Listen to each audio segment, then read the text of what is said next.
25 साल पहले रडार तकनीक की होड़ में भारत पिछड़ गया था। पहले AESA यानी active electronic scanned array radar इस्तेमाल होता था। भारत के पास ये तकनीक नहीं थी। विदेश से खरीदकर विमानों पर लगाना भी इसे महंगा था। इसीलिए भारत ने इस पर काम करना शुरू किया और स्वदेशी रडार बना डाला। इसी रडार के भरोसे अब हिंदुस्तान चीन के सबसे विध्वंसक लड़ाकू विमान को ढेर करने की तैयारी कर रहा है। J-35A के बारे में हम आपको बताते हैं। J-35A की लंबाई 17.3 मीटर है। विंग स्पैन यानी पंखों का फैलाव 11.5 मीटर का है। इसकी अधिकतम उड़ान क्षमता 28 टन है। यह माक 1.8 की रफ्तार से उड़ता है और इस पर 8000 किलोग्राम के विस्फोटक होते हैं। इसकी रेंज 1200 किलोमीटर है। इस तरह देखने सुनने में यह वाकई बेहद खतरनाक लड़ाकू विमान लगता है, लेकिन दुनिया के किसी भी युद्ध में इसका इस्तेमाल नहीं हुआ है। चीन जो बोल रहा है, इस पर किसी एजेंसी ने मुहर नहीं लगाई। मतलब चीन के बाकी हथियारों की तरह उसका यह हथियार रहस्य से भरा हुआ है।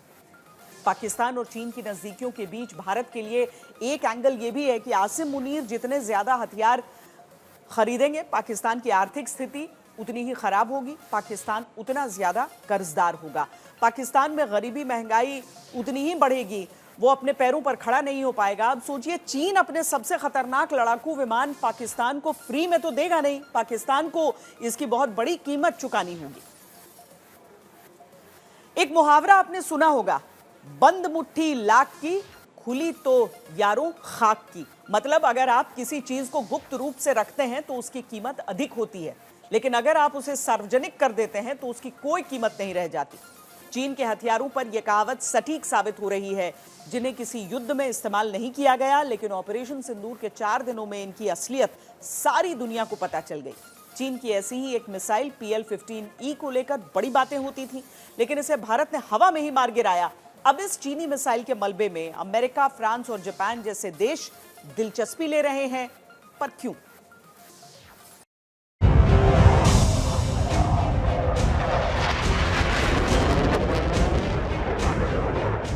J-17, J-16, J-10C और J-20। चीन का कोई भी लड़ाकू विमान हो, उसमें एक मिसाइल जरूर लगी होती है। वो मिसाइल है PL-15E। PL-15E मिसाइल को चीन अपनी सबसे खतरनाक मिसाइल्स में से एक बताता रहा है, जिसका जवाब उसके दुश्मनों के पास नहीं है। लेकिन इन तस्वीरों ने जहां पाकिस्तान के मंसूबों पर पानी फेरा, तो चीन के हथियारों को लेकर ही उसके दावों की पोल भी खोल दी। अब खबर है कि दुनिया के बड़े देश चीनी मिसाइल के मलबे में गजब की दिलचस्पी दिखा रहे हैं। अमेरिका, ब्रिटेन, ऑस्ट्रेलिया, न्यूजीलैंड और कनाडा के संगठन फाइव आइज, फ्रांस और जापान ने भारत से इन मलबों तक की पहुंच की मांग की है। पाकिस्तान की तरफ से भारत के खिलाफ इस्तेमाल हुआ चीनी मिसाइल PL-15E का मलबा पंजाब के होशियारपुर जिले के एक खेत में गिरा। मिसाइल के छोटे छोटे टुकड़े पंजाब में दूसरी जगहों से भी मिले। कोई पता नहीं होता अम्युनिशन था ना। 12 मई को भारतीय सेना ने बाकायदा इसकी जानकारी दुनिया को देते हुए कहा कि चाहे तुर्की के ड्रोन हो या फिर चीन की मिसाइल, सबको तबाह करना हिंदुस्तान जानता है।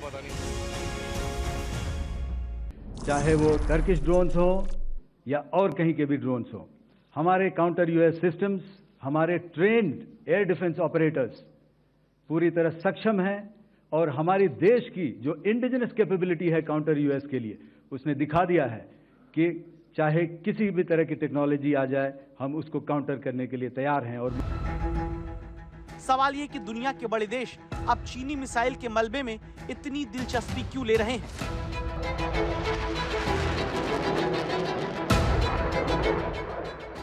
एक्सपर्ट्स की माने तो ये देश चीनी मिसाइल के मलबे की जांच करके पता लगाना चाहते हैं कि उसकी तकनीक क्या है, चीन की मिसाइल की क्षमता कितनी है और उसकी सीमा कितनी है।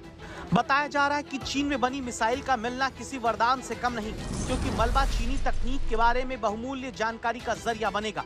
मलबे की अध्ययन के बाद देश PL-15E की काट बना सकेंगे। PL-15E चीनी मिसाइल PL-15 तकनीक की ही कम दूरी की मिसाइल है, जो 145 किलोमीटर तक मार कर सकती है। फ्रांस और जापान की बात करें तो इन दोनों ही देशों ने हवा से हवा में मार करने वाले एडवांस मिसाइल सिस्टम में भारी निवेश किया है। अब वो PL-15E मिसाइल तकनीक को भी बारीकी से अध्ययन करना चाहते हैं।